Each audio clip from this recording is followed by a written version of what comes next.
You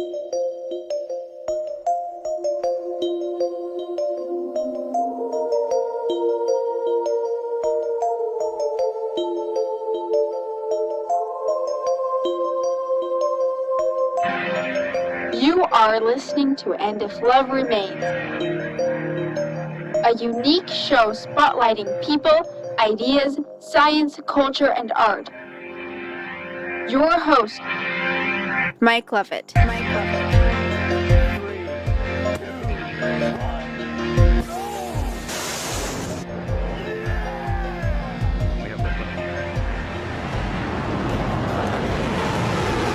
Yes, Rachel, you are listening to that great podcast In the Sky, And If Love Remains. This is Mike Levitt, your sometimes virtuous, occasionally vile, always virile host, and with your help, both, I guess, we will go viral by doing that thing that you do, by subscribing and sharing, and we've got a great program on today. I'm pumped up to have the Teacher of Liberty back on, Joe Wolverton, Dr. Joe Wolverton. He's got a new podcast that you got to check out. Check it out on YouTube, Teacher of Liberty. He's also quite the writer. You can find his work at the New American, as well as other places. But what I love about you, Joe, what I love about having you on is you always bring stuff back to principles. And I think that's what we need more than anything, is to just incorporate liberty principles into our lives. Yeah, I agree. It's we could even the things that divide us would not divide us anymore if we could settle upon certain key principles of good government, of justice. And if we could do that, we could solve, 90% easy of the the civil discord that's happening. And so taking it back to principles is the easiest way to do that, because then you can discern between distinct groups that want certain things and make sure that we are collected together in those groups so that we don't have constant violence and constant political intrigue and tyranny of any sort, and so that people feel heard in their government, which is essential to good government, is that the people feel that they've contributed to the laws they're expected to live under. And I don't feel that way in the United States. I don't feel like, I mean, that's such an alien idea right now. Mhm. Yeah, I would, in fact, and I don't want to go into this too deeply. I just saw, SBF got, all of his charges were taken away. There's a guy that defrauded people of millions of dollars, basically used it as a slush fund for the Democrats. And again, I don't want to go into it, but the idea that of course, because of what he was doing and who he knew, I mean, we live in a kakistocracy. What's that word? Kakistocracy. There we go. Kakistocracy, where we're ruled by the worst of us. And, to me, like, it just shows like we really have no say. We live in an anarchical tyranny kind of situation where it's just the worst for everybody. And I love what we're going to talk about today, with Cato's letters, because, while it may not have been as acute, I guess it was to them, because they took action immediately and started writing letters. But man, the things they say just resonate so well today. Yeah. And the thing that I, in the article, the New American, which is, people always ask me, it's thenewamerican.com. It's like, not, if you go to newamerican.com, it's a different organization. So the New American, I mention, say your question again, Mike. Oh, I was just saying that the kind of society that we live in. There you go. I mentioned in the article that if you go to the table of content, you can pick out, it's not, you don't have to read it in order. It's not a novel that if you skip ahead, you'll lose the story. But you can just look at the table of contents and say, I'm interested in, reading about their take on freedom of speech. I'm interested in their take on freedom of the press. I'm interested in their take on, militarism. I'm interested in their take, just all kinds of things. And you can just go to the table of contents, scan for something that interests you, and they're just letters to the editor. So they're very short and just punchy and well worth the time. And Well, and you know, inarguably, I mean, there are historians who argue that without them, there would have been no war for independence. that's quite a statement. I can see why, because what they say is so, again, it goes back to like irreducible principle, like Mm-hmm. first principle, like Mm-hmm. the fact that the government is created by the people and not, and he talks about this in this letter we're going to discuss in 138, where one of the things they really emphasized was that the government came from the people and not from a governor that was going to do his will. Yeah, and this was the very last one. Now, I know there's going to be someone clever that's like, no, they wrote 5 more. They didn't. This was it, and it's called their farewell. If you look, they literally called it, Cato's farewell or farewell to Cato or something like that. And the last few, they are sometimes numbered, I think through 144 maybe, but those were written by Thomas Gordon, and they're not the same. They're a different. He takes a little bit of a different turn. So officially, Cato's letters is 138 is the last one, and it was literally 300 years ago yesterday, Mike. And the things in it could have been written yesterday. Yeah, Like instead of absolutely. 300 years ago yesterday, it could have literally been yesterday. Right. One of the things I enjoyed once in a while is that I'll see one of your TikTok videos where you do, what did Treacher Oh yeah, Gordon write today? And it because it's applies literally every true. Yeah, time. it's literally every time that I pick a date, it's like something applicable to our time. Yeah. Well, let's talk about this letter, and Okay. let's talk about a little bit of their legacy. Okay. I, I mean, the first two paragraphs are so powerful to me, where he kind of just says, where they say, um, let's see. Let me just kind of jump down here a little bit. Um, as I think I have unanswerably shown that civil governments were instituted by man, just like what we were talking about, instituted by man and for the sake of men, and not for the pride and lust of governors, and consequently that men have a right to expect from them protection and liberty, and oppose rapine and tyranny wherever they are exercised, and have thereby vindicated. So, in other words, they're saying, I have vindicated this study, these words, by only presenting this information, that these principles, that we should be governed by ourselves and not for the lusts of the governor. Well, it doesn't. I mean, you start. This is why I tell people to read the Declaration of Independence before and understand that before they set out on the Constitution. The idea that if we're all equal, the idea that someone would be born into this world with a right to rule over me makes no sense.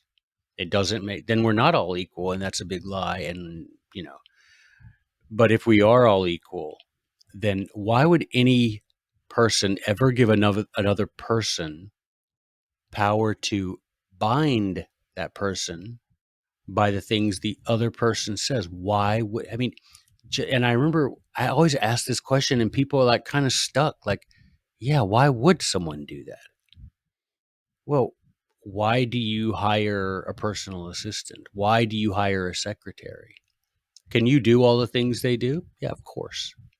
Of course you can. But why do you hire someone to do them for you? To free you up. Yeah, exactly. To give you more time, to free you up to do.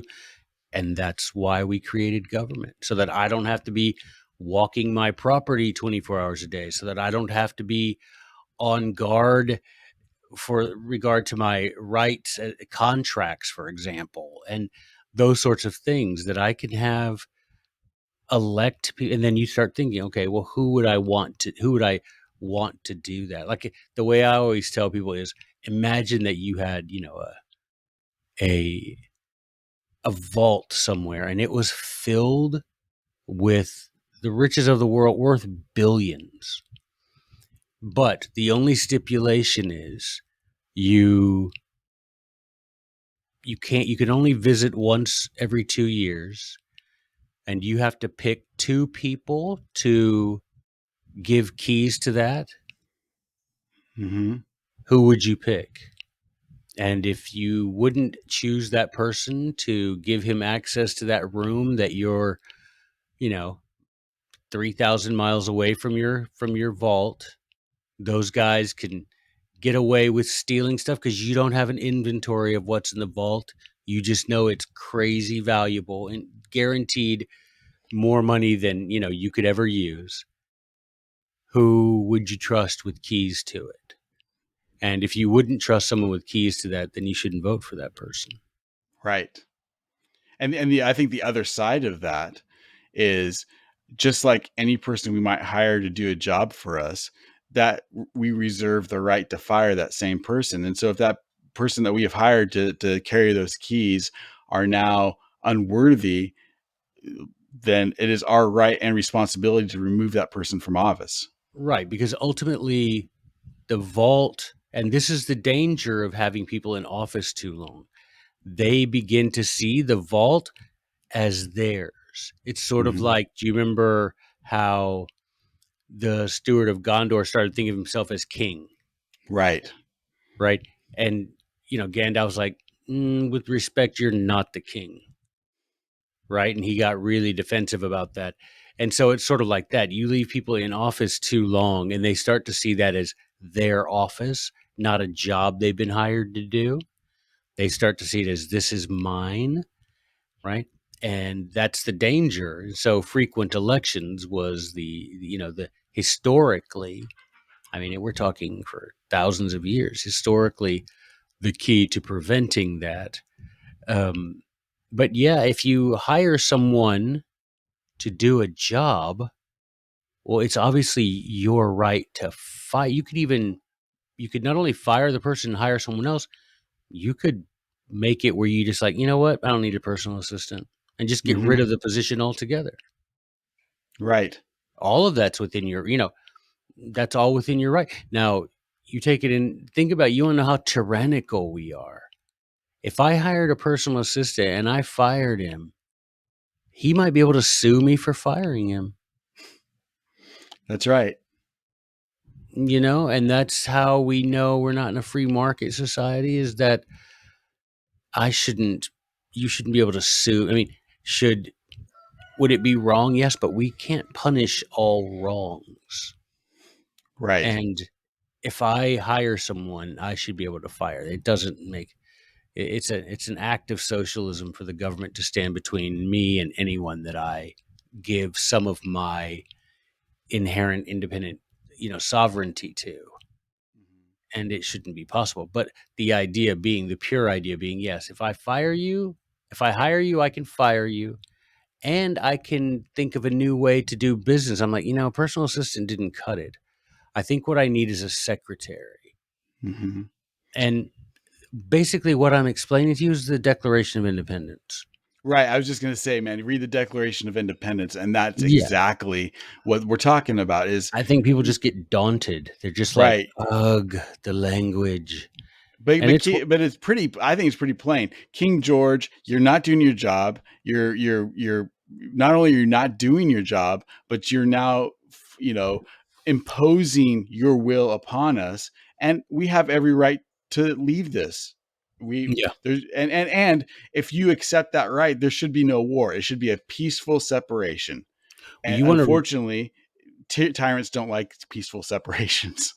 right. If you want to read something that will really, I think, was very influential. I mean, I know the whole set of Cato's letters. Every one of them was reprinted in every American newspaper at the time. But if you want to go, I can't remember the number off the top of my head, but they have a number talking about on colonies, talking about what colonies are, what they are not. Using Trenchard and Gordon's definition, the 13 colonies weren't even colonies. And so you can see in the Declaration of Independence, and you can see in many. Can you explain? Can you go into that a little bit? Why is that? what's the distinction between a colony and an Well, independent colony is state or a someone they're sent by the government for the purpose of enriching or protecting in some way the mother country, and that the government of the mother country sends them out with particular mission, particular grant of authority, and all of that. That didn't happen. There was, I mean, yes, they had like a royal charter, meaning, yeah, go ahead, but they weren't, you know, James the First didn't say, all right, we need to get a group together. We need to go over there, start making some money. It was right a private company that did that, right? or And as far, independent religious people that wanted to and then up bust north, out yes, of I was going there. to say, and then up north, it was they were fleeing. That's why Isaac Barry, that famous speech in Parliament, when it was he and Charles Townsend going off during, right before the War for Independence, and Charles Townsend in Parliament says, these are our children, and they're mistreating their parents. We planted them and nourished them, and Isaac Barry's like, they ran away from us. They were not children that we were caring for. They ran from us because they wanted to be free to practice their religion. That's hardly us. Yeah, and so we you read it for yourself, the one on colonies, but basically it comes down to we don't fit the definition of a group of us sent from England by the king or parliament for the purpose of performing some making them money or gaining new territory. That wasn't it. Now, the Spanish territories in the New World were most definitely territories. However, Jamestown, I mean, I guess if you were a real royalist, you could come up with an explanation for Jamestown, but only, no, I don't think really a good one, and definitely not Plymouth, and definitely not many others. And so, yeah, when I remember, I don't know when I read that the first time, but I was like, we're not even we weren't even colonies, not as. And then because you read in, I'm trying to think if it was Herodotus. No, it was Thucydides, the Peloponnesian War, and he has a whole explanation in there about what a colony is. I'm like, there's no way our founding fathers were like, they called themselves colonies, and I get it. It was they were British for the most part, and they were used to being, that's where we're from. We're from England, but there were many of them, I think, who recognized we're not really colonies in the classical sense. Mm-hmm. And Cato explained that very well. You can look; it's of colonies, or colonies and plantations, or something like that. Well, and I think you see that sentiment growing in in America, as things like the uh, the Stamp Act and Mhm. after the French Indian War. I think you see that sentiment really growing where they really saw themselves and even such things as denying governors their rule, their or putting away taxmen, just saying, no, we're just refusing to abide by royal dictates. I mean, that was part of our American heritage. Right. And it never, and like I say, there was never a thing where they had to adhere to a document saying you are under the control of Parliament and the king. That never happened. Yeah. So, Parliament, they rejected all of those things because Parliament literally had no authority. I mean, they used their sort of genetic connection to us. They were like, well, you came from here, so Yeah. so what? Yeah, who cares where we came from? It's where we went, why we went there, who sent us, right? All of that kind of stuff. You don't send a, if you read any of the classical historians in colonies, well, they're sending stuff to the colonies. They're that didn't happen. Britain didn't just like supply us with money. It was vice versa. Right.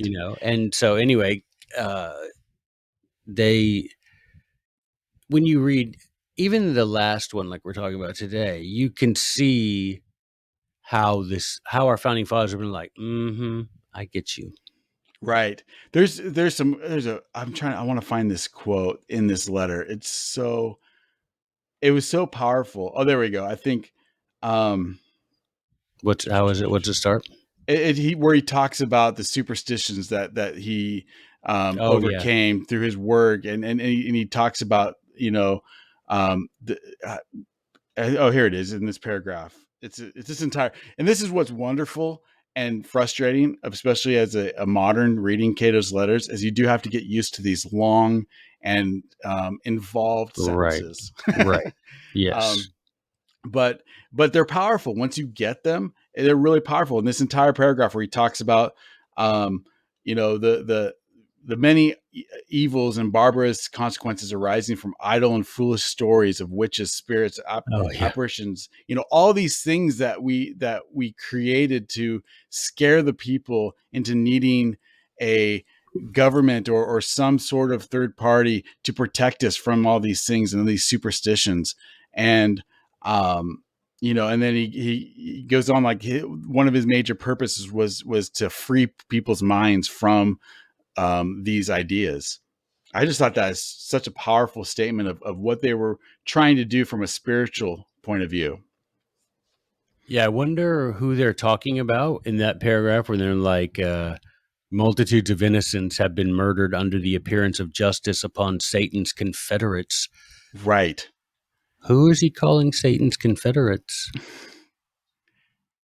I mean, I guess whoever has okayed the murder of multitudes of innocents. Mm-hmm. I mean, ask Once not for ago, whom the bell tolls. It's like every one of those missiles that they shoot from predator drones that kill Muslims in Yemen or Pakistan or Afghanistan or any place like that. On the side, it doesn't say Joe Biden or Barack Obama or George Bush. It says the United States of America. and it is your money that's paying for that. Yep. Our money. Yeah. Like That's it or not. Yeah. So that's the fact. Like whether we can blame, we can do whatever we want, but until we withhold our money and start pulling people and start pushing people out of these, you are not worthy of holding these keys. yeah, It you is you our know. fault. It's 100% our fault. Yeah. I mean, it really is, and that's so often what our founding fathers says. Like, I don't want that blood on my hands. I don't want to be, the part of the generation that punted. Mm-hmm. I don't want to sit here and see this happening and do nothing, and then my kids have to fight a war that I could have fought, and then leave them free to do peaceful things. Right. And so I'm just Satan's Confederates. Maybe I should write a book and call it Satan's Confederates and That's talk not a about bad all title. the million, or give it to what's his name? He's on your Scott show a Horton lot. or Yeah, there you go, Scott Horton. absolutely. Because it is, man, the the the death that has been done in the name of democracy, Oh, that's so funny. Yeah, I was reading that last night in Polybius, where he's like, once the people have become accustomed to this laziness and luxury and being and sort of the peaceful, the not peaceful, but the the ease of tyranny. He's like, the last little gasp that they do is they call them, they use two words, freedom and democracy. And he's like, once those two words are used, turn out the lights, the party's over. Once people have to constantly be told you're free and you're a democracy, you're free, it's like, yeah, we're done. Oh Because yeah. if you were free in a democracy, you wouldn't need to be saying that and reminded of that. No one comes every day and says, "You're a man, Joe." Right. Right? We No need one to has to do that. we need to force you to get this vaccine so you can become more free. Don't forget to breathe. It's like, no, I'm just going to breathe because that's how I stay alive. And so, yeah, when they're like, just so you say that about how that comes right before despotism. That's right out of Polybius Book 6, man.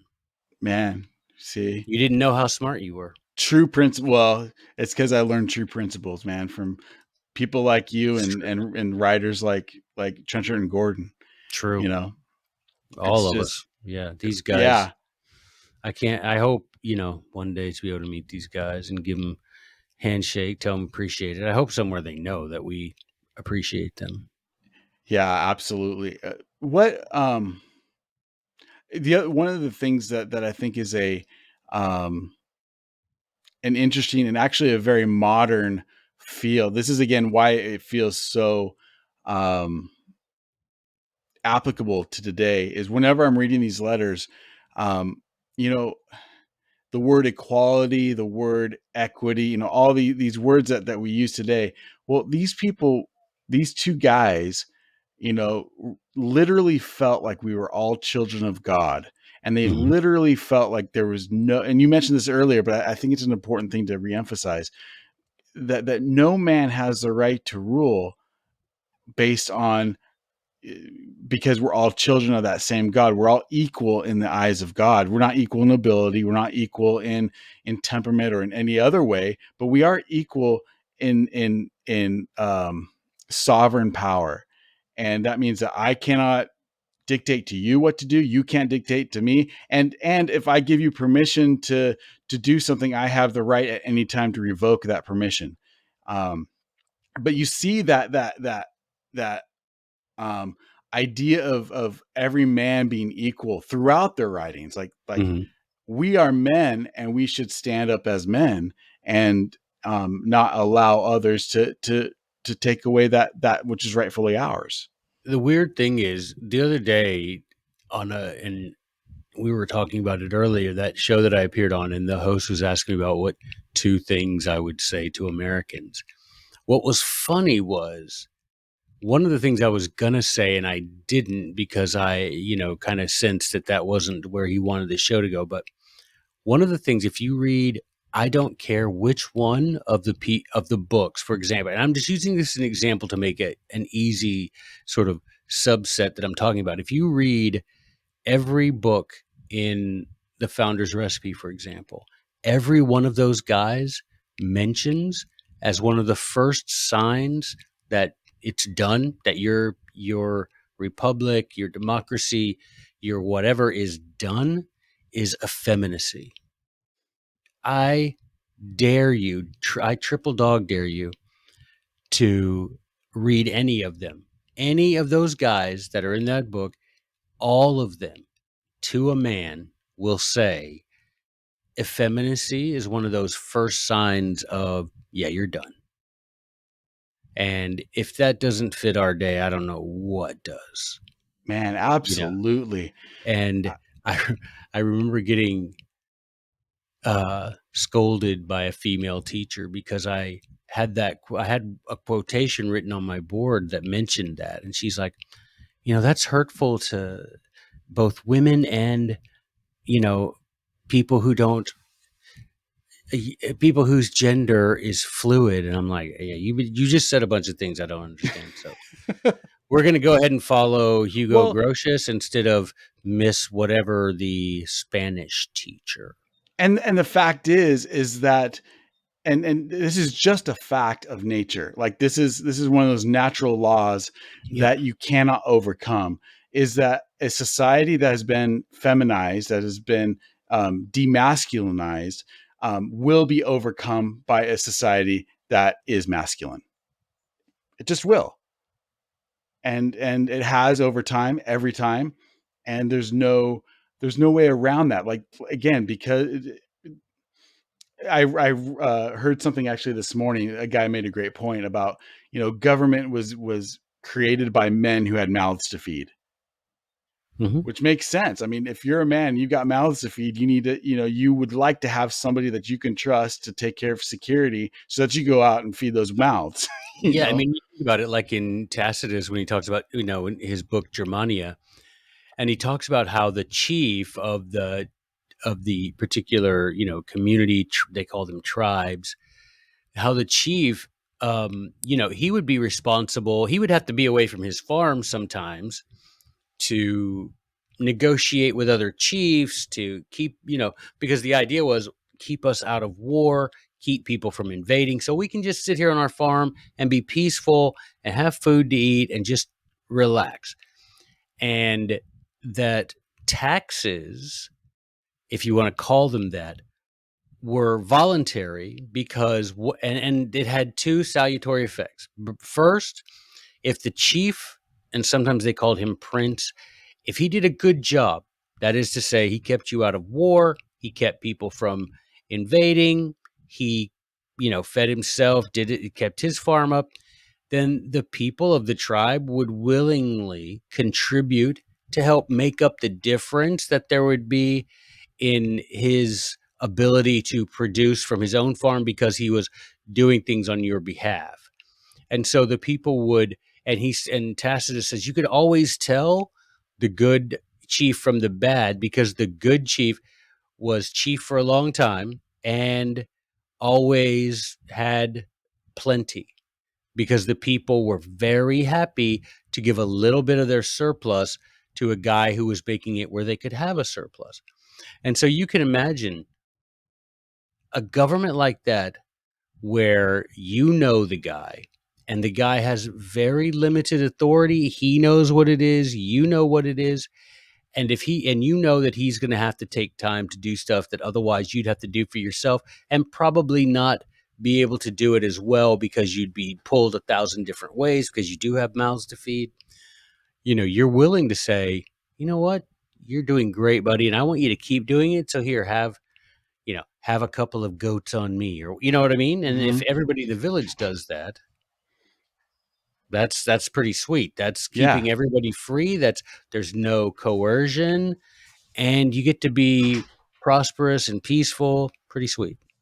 it is pretty sweet. And I mean, and that's and he's doing a good job. Like, in other words, he's literally doing a job that Yeah. um on behalf of the people. And as long as it's voluntary, like, that's the to me, it's all about the liberty is the idea that you have not given up your right to withdraw. As long as you Well, can if you withdraw, give, yeah, you it know, is the whole thing. If you give them the right to take from you, right, and they take more, and you don't resist that and say, "Yep, this is over," then philosophically, you've given them the right to take everything you own. Because if you said yes, you and we don't, no one pays taxes, man. There's no one since what was it, 54? No one since then pays taxes. It's when that payroll tax act was signed that required employers to pay the government before they paid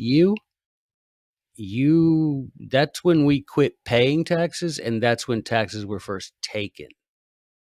And why did they do it? Because a lot of people wouldn't pay their taxes. right. But,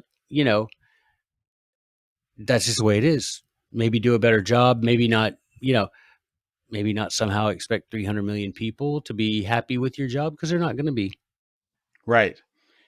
Absolutely. And especially if you're sending their sons off to war, if you're, you're inflating the money, making us all poor. Like, Okay.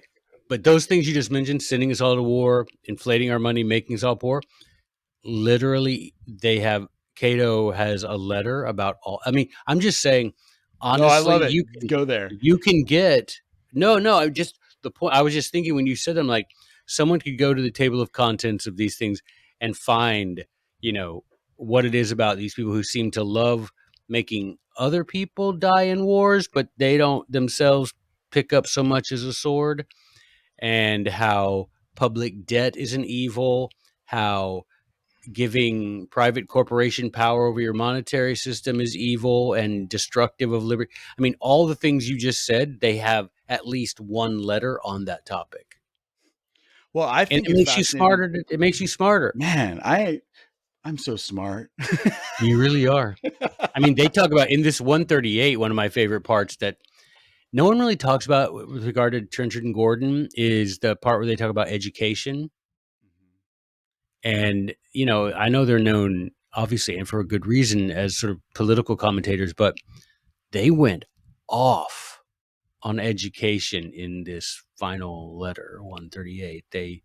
I mean, they just took it. I mean, and I wrote in that article that I wrote about it, I'm like, this could have been written yesterday because he's like, uh, nor can I, he's talking about how, well, if you go up to the top of that paragraph, it's certain that the capacities of men would carry them much farther than they are suffered to go if they were not cramped by custom and narrow education and by narrow principles taken from those who design. That's an important thing to Cato. These people are doing it on purpose and Mhm. derive advantages from their ignorance, right? Knowledge will forever govern ignorance. You can't be ignorant and free. I have therefore lamented to see men of large and extensive genius, such as seem designed by nature to carry human knowledge many degrees further than is gone, seem designed to manumit their country and mankind from the servile and wicked notions, infusing them by prating pedants and babbling impostors. And he says, I've lamented to do it because they don't use that good mind that God gave them to set their people free. They use it to take advantage of their people because knowledge will forever govern ignorance. If I know something and you don't know it, I mean, why was the Bible not translated into English for all those years? Right. Because if I'm the only one that can read the magic book and the book that you believe God wrote and God tells you how to get to heaven, but you can't read it and I can, and you believe that I'm wearing special clothes and I speak for God and I say, the magic book says you have to pay me. And they're like, oh, okay, I don't want to go to hell. The magic book doesn't say that. Right. But that's why they kept it from being translated into vulgar, meaning common languages, is because, well, you're going to destroy our ability to fool these people into supporting us financially. Yep. And so Well, that's what he said. You got these people that are great minds. Think of Bill Gates. Instead of enslaving the world, he could use his mind to set us free. He could use his money to set. But instead of that, he does what? Such capacities employed in conversing about whims. I mean, think about Bill Gates, idle speculations, empty notions, fairy dreams, party distinction, all of this intending to contract and embitter the mind, stifle and oppress the faculties, and render men dupes and machines to ambition, pride, and avarice of selfish and haughty ecclesiastics or corrupt statesmen. man, that is so right on. That describes our day so perfectly because you think about, I'm a Republican, therefore everything Republicans do are good. I'm a Democrat, everything the Democrats do are good. I mean, we fight against each other in these babbling and stupid things. I mean, And I don't have a remember, better they word. know what they're doing. Right. It is It by design. design. Yep. This is not because even Jefferson said in the Declaration, right? People are going to make mistakes. If they make mistakes, you don't throw your government off for light and transient causes. But when you see a design, you see a purposeful year after year, the same thing.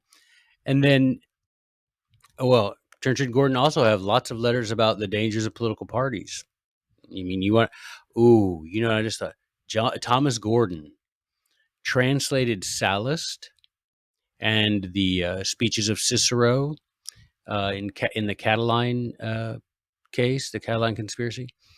And in that collection, in that translation of his, which man, that now that I think about it, that needs to be retyped because in that collection, he attaches to that at the beginning before he does the translation of Sallust.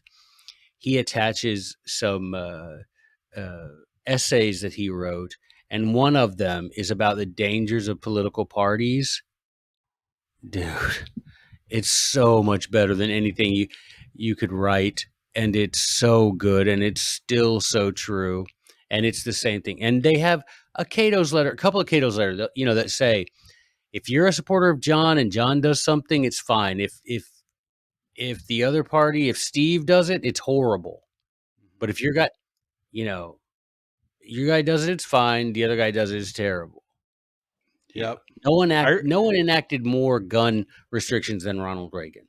Right. It's funny. I remember thinking this as a kid, listening to Rush Limbaugh, and at the time he was a local guy in Oh yeah, because Sacramento you're where I from out grew there, up. yeah. Yeah. It was it bothered me. And I couldn't pinpoint why. I mean, I could see the hypocrisy of it, but it just Yeah. bothered me that like you were able to justify anything that your team did and always, justify, destruction for the other team for the exact same thing. And it always bothered me that kind of hypocrisy. Well, it should because it is hypocrisy. Hypocrite is just a Greek word meaning actor. Mm-hmm. Well, and we see Um, that now. We see, for so long it was the Republicans that were the war hawks that were going to spread democracy across the right. world. And the You know, leftists were peaceful and make love, right? not war. And now we see, oh wait, no, we've got to go save the non-democracy from being a democracy in Ukraine, and we're going to start World War III. And it's the same thing. Like, Well, either that or Zelensky needed to. I mean, all of us need 3 condos in Miami. I mean, it's only fair. right. I mean, he did pay good money for that What? support. Here's the deal though. You know how we send like billions? I mean, every day I read and you know, King Joe the First, he makes another royal decree, 40 billion, 40 million, 700 million. And just every day is a new little check he's writing. This is the thing that I'm wondering. How come I get, okay, you want to tyrannically steal money and send it to foreign countries? Why aren't those governments sending us money? Where's the foreign aid coming back this way? I mean, we're It, 40 whatever trillion in debt. Shouldn't right. we be able to go and say, hey, we need some money too. So how about you guys raise some taxes and send them over here? There's literally no country in the history of the world more broke than ours right now. Yeah. But typical Trenchard and Gordon, one thing I love giving them credit for because they deserve more credit than I could ever. I mean, it's like when Jefferson was talking about um, praising Sydney. He's like, this is going to sound ridiculous because here I am using my little breath when there's a gale constantly blowing about how wonderful this guy is. So me praising Trenchard and Gordon, they're probably like, "What did he say? Huh?" There's like, don't wake me for that dude saying I'm a good writer. But they do provide solutions. And he says, after you talk about how these people are using their minds to enslave and keep their people ignorant, to contract and embitter their minds, stifle them, to keep them dupes, to corrupt statesmen. Then he says, but I can't see this evil can ever be cured until we change the education of our youth. Let gentlemen be bred by gentlemen, not by monks and pedants, whom yet I would suffer to dream on with their bellies full of college ale, their heads full of college distinction, but I think they ought not be trusted with the education of our nobility and gentry till they have some themselves. Dude, if you've ever been in a high school or any elementary school talking about people that shouldn't be entrusted to education until they have some, and talking about how gentlemen should be bred by gentlemen. It's that Spartan story about how one of the Spartan kings, he was really into philosophy, and some people are like, why won't you talk to Philophanes? He's a really good philosopher. He's here visiting. Why won't you talk to him? He's like, I wouldn't have anybody as my tutor who I wouldn't also want as my father. Right. And that's essentially what they're saying here. They're like, I don't think we should have the people who are teaching our kids teaching our kids. Well, and there are such clear signs of that decay. You know, you just did a podcast. You put it out yesterday on St. George Tucker, and part of that Yeah. you mentioned the book you held up the Scholar's Handbook. Scholar's Handbook, Mm-hmm. and you read from the introduction from that, and, Mm-hmm. about how allowing words to get into you and into your soul, and Right. it was so deep. And this was, as you mentioned, like for third graders, and Third now, graders. Yeah. right, and now we look at what we're giving third graders, about how to uh, perform fellatio on people, on Yeah. how to completely everything to destroy our society. I mean, if And if two third grade boys are acting up and the teacher says one of them, hey, what's going on? And if that boy says, he hit me, he'd be like, don't say he, say they. Like right. that's literally happening here. That's not a Hmm. book that I wrote and people are going to go, oh my gosh, that'll never happen. But I tell you one thing, if you had told me that when I was 18, that someday you can get censured and even fired for calling a boy he and a girl she, I'd be like, come on. There is no way that would happen. But And that's why when I read Cato's letters, like it is cool water going on a hot day, oh because yeah. you read them and you feel like, oh my gosh, I'm grounded again. I can, like, it's like reading scripture, because you feel like, okay, there are people. I'm not insane. I'm not being gaslit so bad that I am seeing what I'm really seeing.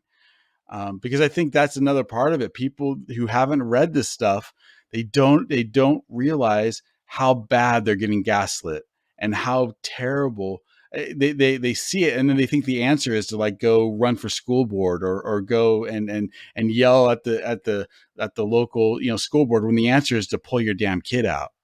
Yeah, you're not gonna this is the thing. I think it's people say this because they don't really want to reform school, because it's like those people who say, yeah, I wish the Constitution were followed. You really don't.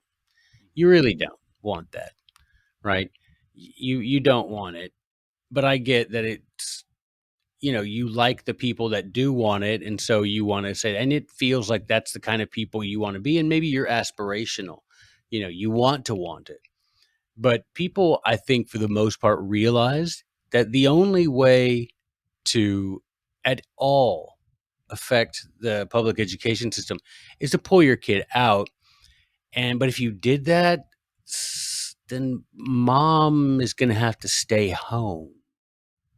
And mom doesn't spend a lot of time with her kids now. And I don't think, and, she's going to be like, I need, Xanax, or I can't deal with these kids. And she's And going to and be she like, and her mom didn't spend time with her, so she right, doesn't know what right. It's to been, do. 3, 4 generations. And Right. then she's like, okay, now I have to buy curriculum because we have to make sure that homeschool is heavy on the school, light on the home. And, it causes tension and all of this. And plus you lose that second income, which sucks. And so it's like the people who want to claim to change the system, change it, you have to get rid of, because there is no change. You don't have enough money. Are you going to write the billions in grants to the teachers union? Because if you can't, then shut up, Right. because you're not going to do anything. And the only way you're going to make a dent, the only way, is by refusing to participate. That was such a um eye-opening thing for me, is because I'm an American at heart, and so I feel like I can change the world, and I had got that Yeah. optimistic attitude. It's such a in a way, it becomes freer to realize No, I mean, Moloch has control of DC. There's nothing, there's literally nothing that I can do to solve the trajectory. And if you read the Bible, it's really true. The Bible says like there are people just caught up in the wave of whatever the society is going, and there's nothing that they can do other than what they can do, which in our case is, we can pull our kids out. We can try to find a way to, be self-sufficient as much as we can. We can try to find a way to gather around people who are like-minded, and associate with those people and disassociate with others. I mean, and you should. I mean, it's one thing. It's like the I hate this phrase because people overuse it, but the cognitive dissonance of I want a peaceful country, but those damn Democrats. Mm-hmm. No, you don't want a peaceful country, man. You want everybody to be Republican. Right. There's a big difference, right? It's the whole Tacitus. They destroy your country and then say, "See, we brought peace to your country." That was the Romans, right? They bring desolation Right. and they call it peace. But what's more, and that comes back to like what's more important, peace or liberty, security or liberty. And that is a personal discussion you have to have with your heart, because you can say, I'm all for liberty, but I'm going to force liberty. I'm going to force democracy on Ukraine. You can say I'm all for liberty, but I'm just going to stand up and yell, at the school board meeting and do nothing because I love soap operas more than I love liberty. Well, but it also satisfies that, it satisfies something in you. You were talking about, the optimistic guy, I want to change the world. You go to a school board meeting, you stand up and you yell about there's only two genders. Well, we all know that. And you know also that nothing you're saying is being taken seriously. You might go viral and that makes you feel really good, right? And the local news might be like, we're talking to John Smith and what he said. Great. And you might, on your Facebook group, you're going to be the hero, but you're also going to drop your kid off there tomorrow. Right. So shut up. Just shut up. Just admit that you're an actor, a hypocrite. Just admit it. It's cool. I mean, you get to choose what you want to do, but don't claim that you're really making a difference. Because if you were really so offended, you wouldn't put your kid on the bus tomorrow morning. And guess what you're going to do? Put your kid on the bus tomorrow morning. So Right. shut up. Right. Until you bring them home, don't, because you're not, man, you got to understand the billions and billions of dollars that are being used to bribe schools in every state. And you don't have that kind of money, man. Yep. And And so and just forget about that and bring your kids home and I mean, at the end of the day, Mike, if you're a religious person and you believe that God sent those children to you as a gift, everybody's like, oh, it's such a gift from God. I agree. Okay, well, someday you're going to sit down with God and he's going to be like, so you got those gifts I sent you. Oh, Mike just went dead. oh, you're back. So Didn't this so happen last time? are you? Mike, Can can you you hear hear me? me? I'm going to stay on. All right. I'm Maybe gonna. Mike can hear me. But anyway, I people will say, God will say, what'd you do with those gifts I gave you? And then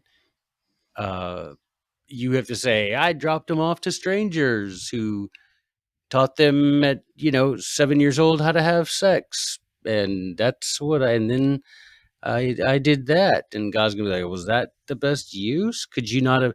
Well, yeah, but we needed vacation. Did you expect us not to have vacation? I don't know. I didn't really command that. I did command you to bring up your kids in righteousness. I don't remember commanding you to go to Disneyland, but whatever. You are so right, brother Wolverton. You are right on. Preach, brother. No, let's finish up here, and this is his farewell, because that's what happened this week. This was their farewell letter, and I definitely want to have you back on to talk about more of their letters. We've done. I think this is the third letter that we've discussed. So let's do some more. Yeah, But for sure. since this is their farewell, will you share like a little bit of their legacy? Like, I know how important they were to the founders. Let's revive them a little bit today. What is the legacy of Trenchard and Gordon and these Cato's letters? Well, I mean, I think, and I not self-serving because I'm not going to get paid, but if you go over to the New American and read the article I did, trying to see what date it was, June 29th. And the title of the article that I wrote was Trenchard and Gordon, more influential on the founding fathers than John Locke, but you've never heard of them. And that literally is true. They were more influential than John Locke. John Locke's influence has been way overblown because it happened to be something that, a professor said that got popular. But Trenchard and Gordon, I mean, you have historians, Mike, that say, had there been no Cato's letters, there would have likely been no war for independence, because it was the courage of Trenchard and Gordon to write the things they were writing. Now, mind you, these were published. The last one was 1723. Right, that's 52 years before Battle of Lexington and Concord. Okay, 52 years. I don't know, what's 52 years ago from now? Like 1970, 1971? That's like you saying something written in 1971 made me want, well, now we're going back 300 years to make us want to do something. But their letters were reprinted in every newspaper from, Savannah to Boston. Every one of them would reprint their letters. They were collected very early in volumes that you could get. The founding fathers, I mean, you've got Benjamin Franklin saying, I would recommend reading Sidney, Trenchard and Gordon, and Harrington to teach kids how to write. If we want to teach kids how to write, have them study the best writers. And he mentions them. And the number of times our founding fathers referred to Trenchard and Gordon, it's just all the time. Cato this and Cato that, and Trenchard and Gordon this, and they just loved him. Like And the entire American experiment is really infused with the blood of the intellectual blood. Let me say it that way, of Trenchard and Gordon. yeah, I mean, Is I that just saw fair? the quotation that I have from Forrest McDonald. I mean, no one's going to argue that guy is not a legit, mainstream historian. And he's like, Cato's Letters was the most quoted book in all the Americans' pre-revolutionary writings. You wouldn't know that from the attention they get, because nobody knows who they are today. And so, I mean, you find a history teacher that knows who Trenchard and Gordon is, and you found yourself a gem. And they were the most popular, the most quotable, esteemed source of political ideas in the colonial period. I mean, that's Clinton Rossiter, another mainstream guy. And Mike, the thing is, once you get into it, for no other reason, because I found them because I found their names repeated when I was studying the writings of the founding fathers. And I'm like, I have no idea who Trenchard is, who Cato is. And I'm like, I got to find this out.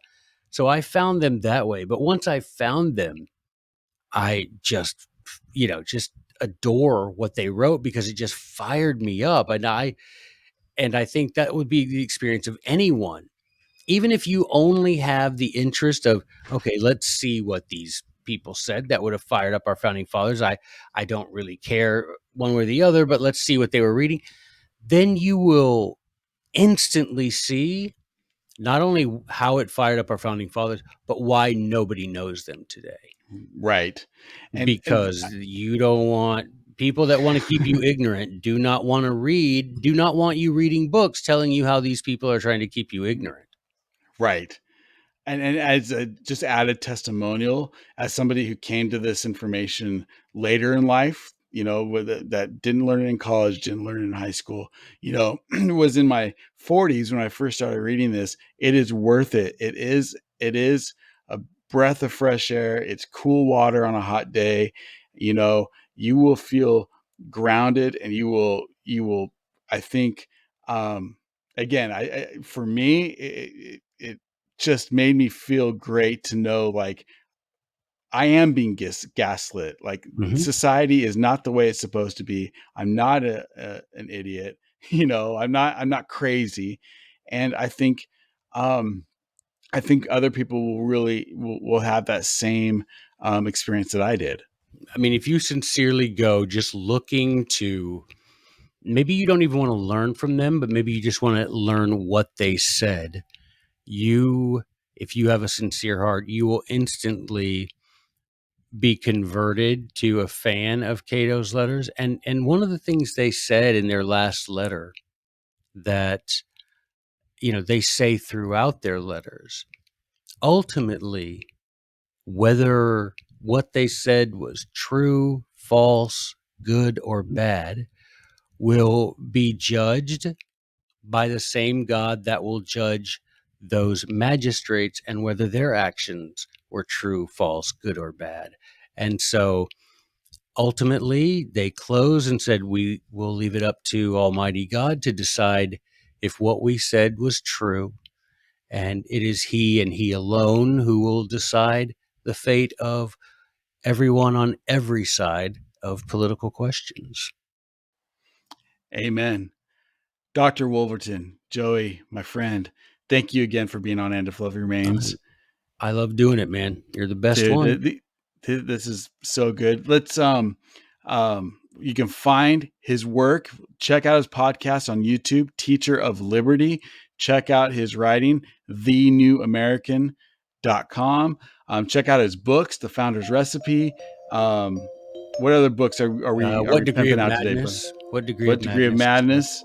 Yeah, Founder's Recipe is on sale, man. 20% off.